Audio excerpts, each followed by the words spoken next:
अस्सलामु अलैकुम अल्हम्दुलिल्लाह। આપણે સૂરહ બકરહની આયત નંબર 74 સુધીની તફસીર જોઈ। હવે આજના એપિસોડમાં સૂરહ બકરહની આયત નંબર 75 થી તફસીર શરૂ કરીએ છીએ ઇન્શાઅલ્લાહ। આજના એપિસોડનો ટોપિક છે યહૂદીઓના કપટનો પર્દાફાશ। તો શરૂઆત કરતા પહેલા આપને દિલથી ગુજારિશ કરીએ છીએ કે આપણી ચેનલને હજુ સુધી સબસ્ક્રાઇબ ન કરી હોય તો જરૂર કરી લો, શેર કરો, લાઈક કરો, જઝાકલ્લાહુ ખૈર। તો સૌ પ્રથમ આયતનો તરજુમો જોઈ લઈએ। આયત નંબર 75। હે મુસલમાનો, શું તમે ઈચ્છો છો કે તેઓ યહૂદી ઈમાનવાળા થઈ જાય?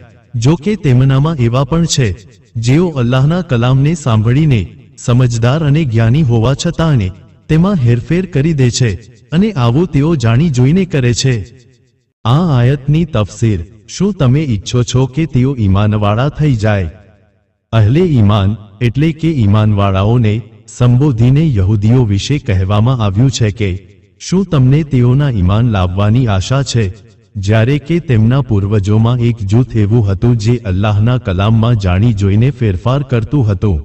આ વિચાર નકારાત્મક છે, એટલે કે એવા લોકોના ઈમાન લાવવાની કોઈ આશા નથી।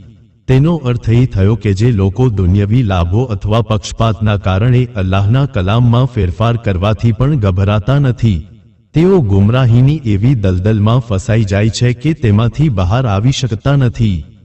આયત નંબર 76। અને જ્યારે ઈમાનવાળાઓને મળે છે તો પોતાની ઈમાનદારી જાહેર કરે છે, અને જ્યારે પરસ્પર એકબીજાને મળે છે તો કહે છે કે મુસલમાનો સુધી કેમ તેવી વાતો પહોંચાડો છો જે અલ્લાહે તમને શીખવી છે?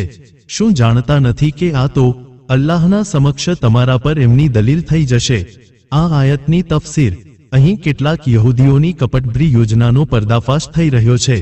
તેઓ મુસ્લિમો વચ્ચે તો પોતાના ઈમાનનો દાવો કરે છે, પરંતુ જ્યારે એકબીજા સાથે મળે તો એ વાત પર ટોકે છે કે તમે મુસ્લિમોને તમારી પોતાની કિતાબની એવી વાતો કેમ જણાવો છો જેનાથી અરબી નબીની સત્યતા સ્પષ્ટ થાય છે? આ રીતે તમે જાતે જ એક એવી દલીલ તેમના હાથમાં આપી રહ્યા છો જેને તેઓ તમારા વિરુદ્ધ અલ્લાહની કચેરીમાં રજૂ કરશે। આયત નંબર 77। શું તેઓ નથી જાણતા કે અલ્લાહ તાલા તેમની છુપી અને જાહેર બધી વાતોને જાણે છે? આ આયતની તફસીર। અલ્લાહ તાલા કહે છે કે તમે જણાવો કે અલ્લાહને તો દરેક વસ્તુનું જ્ઞાન છે, અને તે બધી વાતો તમારા કહેવા વગર પણ મુસલમાનો પર જાહેર કરી શકે છે।